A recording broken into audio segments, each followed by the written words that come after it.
zinali joylarda Fotima esingizda oldi tomondan, yon tomondan emas, ko'p qizlarimiz xato qiladi, yon tomondan ko'tarib, lekin xalaqit beradigan oldi tomon. Faqat me'yorda ko'tarasiz, baland ko'tarib olmaysiz. Ozgina ko'yning xalaqit bermaslik uchun.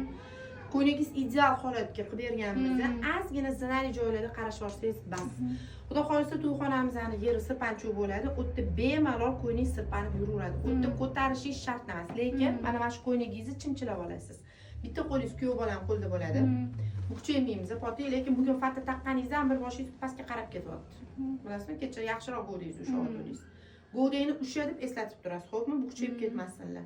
Ko'z pastga qaraganda o'zi yetarli.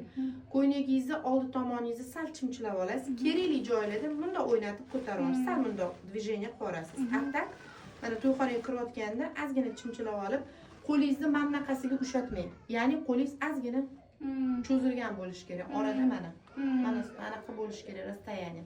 Bemalol mana shunaqasiga kirib kelasizlar. To'yxonaga mayda qadam bilan yonlarida yangi poshsha bo'ladilar, orqalarida siz bo'lasiz. Kuyovni mana shunaqa qo'shib olaman. Mana. Sizni qo'lingiz kuyov bolam qo'lini ustida.